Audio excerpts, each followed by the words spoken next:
이 세상에서 가장 영광스러운 일은 하나님을 섬기는 일입니다.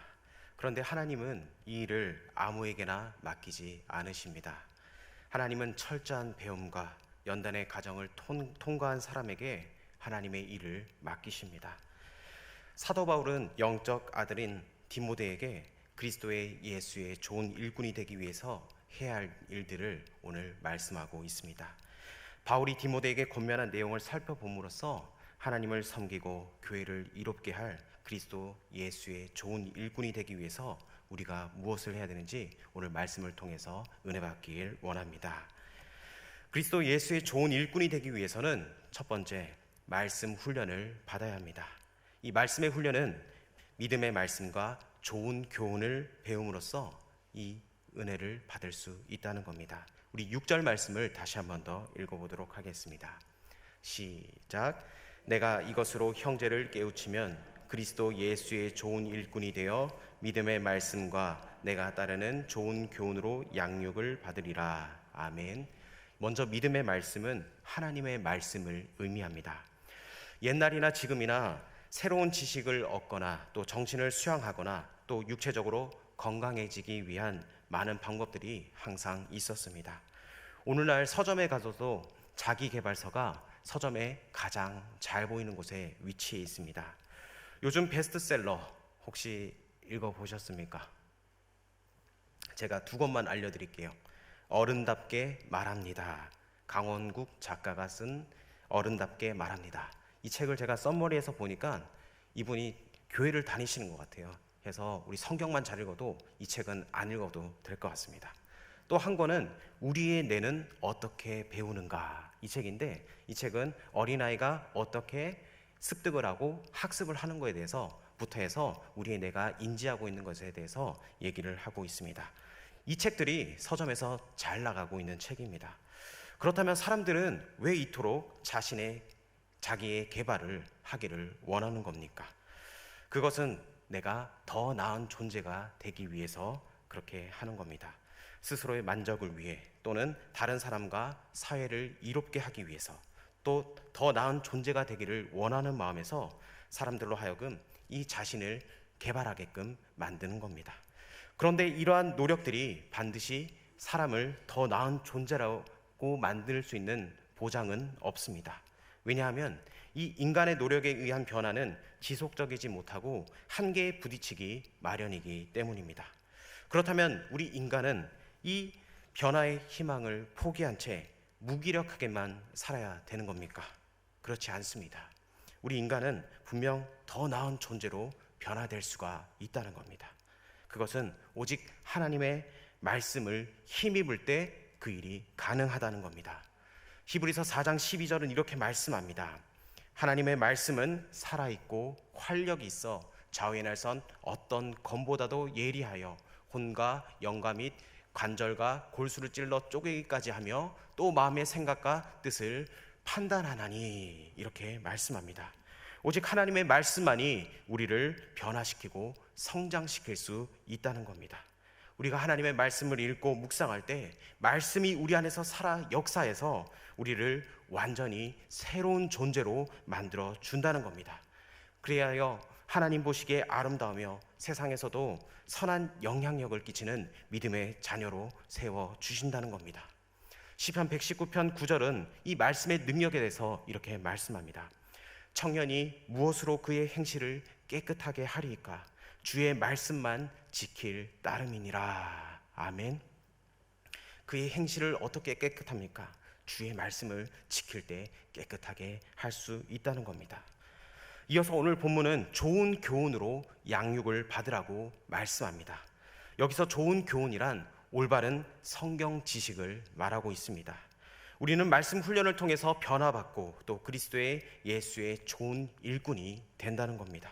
그런데 한 가지 더 기억해야 할 것은 말씀 훈련을 받을 때 바르게 받아야 한다는 겁니다.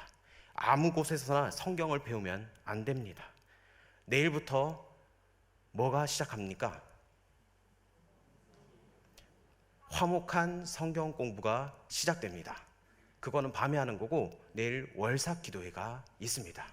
새벽부터 새벽을 깨우시고 저녁을 하나님의 말씀으로 마무리할 수 있는 저와 여러분 되길 원합니다. 이번 화목한 성경 공부 9번을 하는데 우리 담임 목사님께서 매일 밤 늦은 시간까지 여러분에게 좋은 것을 먹이려고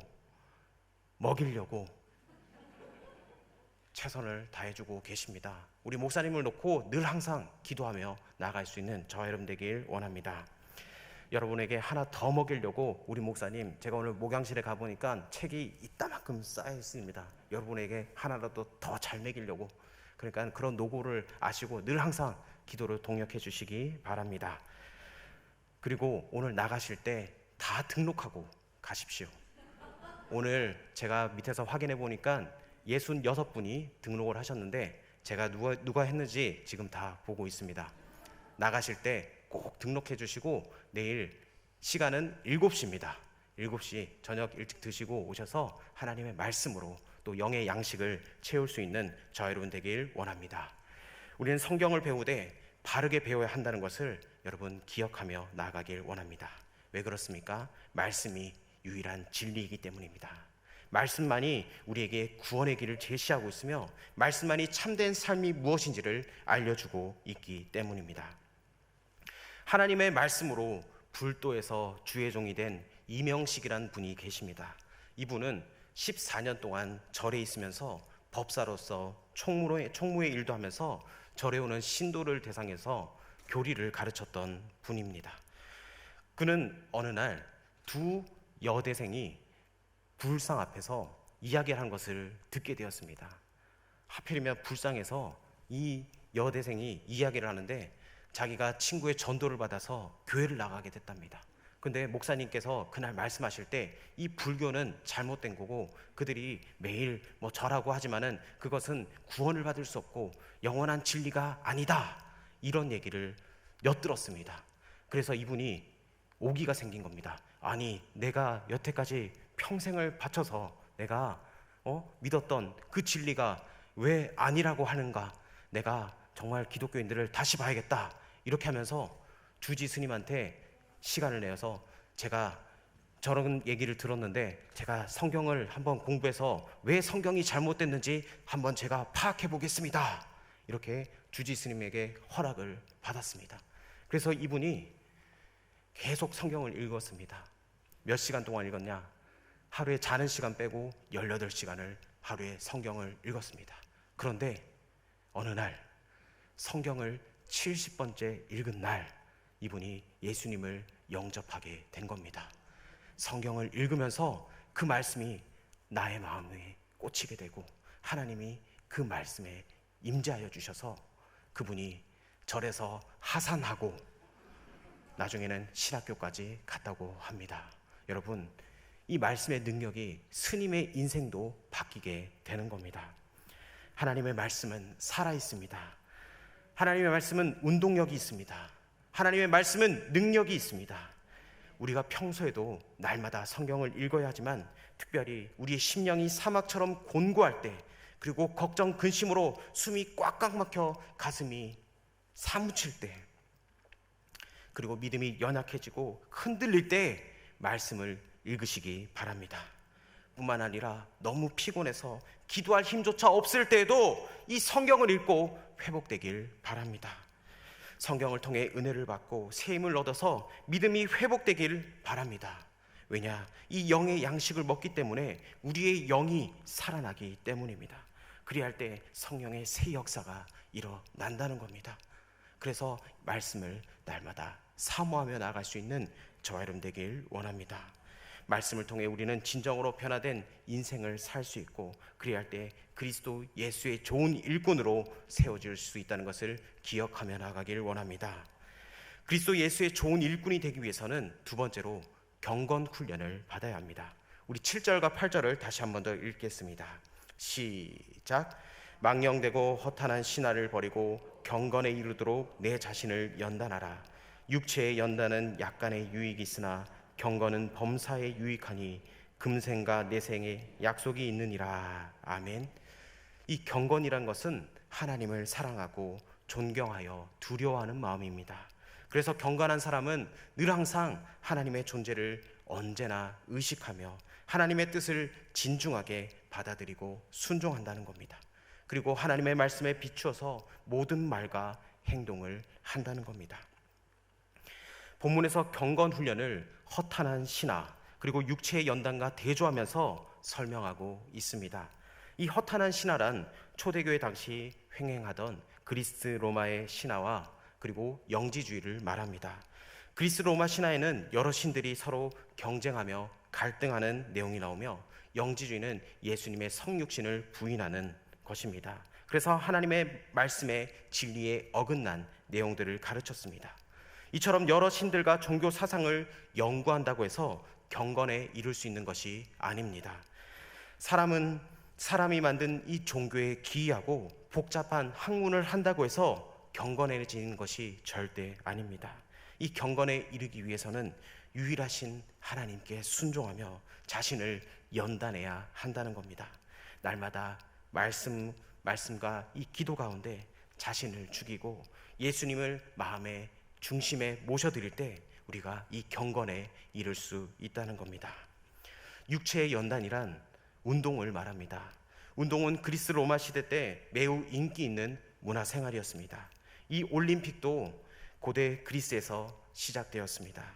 이러한 그리스 로마를 문화를 너무나 잘 알고 있었던 이 바울은 육체의 연단도 약간의 유익이 있다고 디모데에게 말하고 있습니다. 그러나 육체의 연단과 대조하여 경건은 범사에 유익하다고 말하고 있습니다. 다시 말해서 바울은 육체의 연단은 이 땅에서 삶만을 윤택하게 하지만 이 경건은 금생과 내생, 곧 이 땅에서 삶뿐만 아니라 천국에서의 삶까지도 풍성하게 해준다고 말하고 있습니다. 성경 전체를 통틀어서 경건이 현재의 삶과 천국에서의 삶에 유익이 된다고 말씀하는 것은 이 디모데전서 4장 8절밖에 없습니다. 그래서 이 구절이 우리에게 매우 특별하게 다가오는 겁니다. 과거 수도승들은 수도원에서 들어가서 평생 경건 훈련을 하면서 내생에서 복을 받기 위해 정진했습니다. 그러면서 그들은 하나님과 더 친밀해졌고 대대로 수많은 그리스도인들에게 감동을 주는 기독교 고전을 많이 썼습니다. 그만큼 경건 훈련은 이로운 일입니다. 그런데 현대를 살아가고 있는 우리가 오늘날의 수도원이라고 할 수 있는 기도원에 올라가서 하루 종일 기도하며 지낼 수는 없습니다. 대신에 우리는 어떻게 해야 됩니까? 일상의 삶을 통해서 경건을 훈련해야 한다는 겁니다. 매일 기도로 시작하고 그리고 특별히 우리의 혀를 잘 다스려서 덕스러운 말만 하고 긍정적인 생각을 하며 범사에 감사하는 신앙생활을 지속적으로 해야 한다는 겁니다. 그렇게 할 때 금생에서도 하나님과 더욱더 친밀한 삶을 살 수 있으며 내생에서도 받을 복도 쌓을 수 있다는 겁니다. 거짓된 종교와 헛된 철학은 결코 우리에게 하나님의 진리를 알게 해줄 수가 없으며 운동은 내생에 유익을 주지 못합니다. 우리는 하나님의 말씀 안에서 자신을 연단하고 또 몸과 영혼을 가꾸어서 경건에 이룰 수 있도록 우리는 힘을 써야 합니다. 경건 훈련만이 우리를 그리스도 예수의 좋은 일꾼으로 세울 수 있다는 것을 기억하며 나아갈 수 있는 저와 여러분 되길 원합니다. 또한 그리스도 예수의 좋은 일꾼이 되기 위해서는 영적 권위가 필요합니다.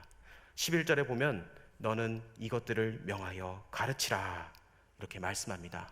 이 사도 바울은 디모데에게 이것들을 명하고 가르치라라고 말하는데 여기에서 이것은 무엇을 의미하냐면 복음을 의미합니다.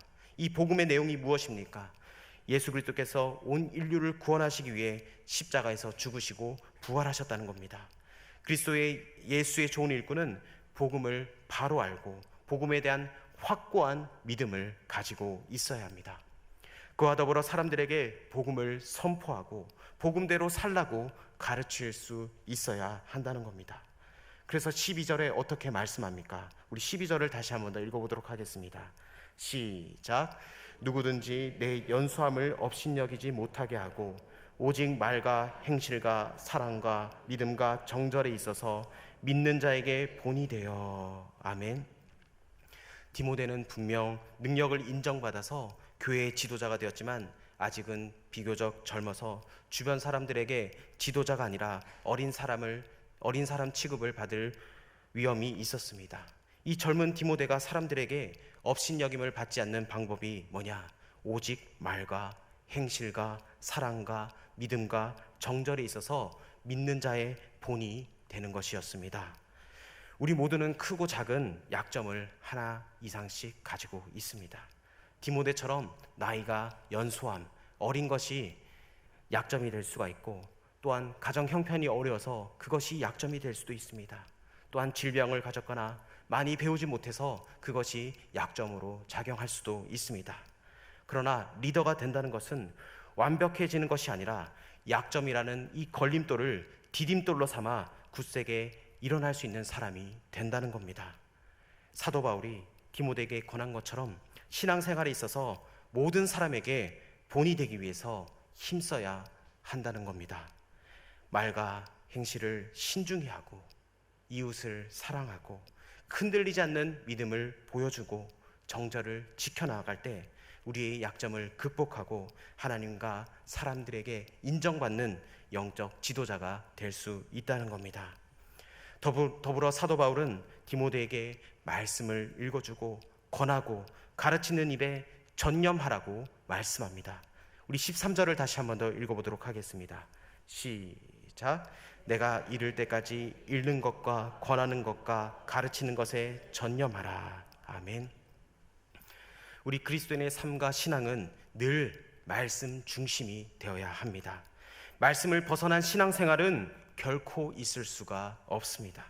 그래서 그리스도 예수의 좋은 일꾼은 사람들에게 말씀을 읽도록 하고 말씀대로 살 것을 권하고 말씀에 가르치는 일에 힘써야 함을 말해주고 있습니다.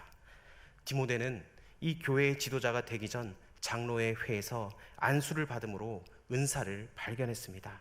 그래서 14절에 내 속에 있는 은사 곧 장로의 회에서 안수받을 때에 예언을 통하여 받은 것을 가볍게 여기지 말며 이렇게 말씀합니다.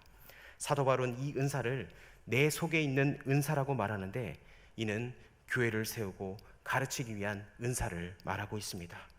디모데는 자신에게 주어진 이러한 은사를 가볍게 여겨서는 안 됐습니다.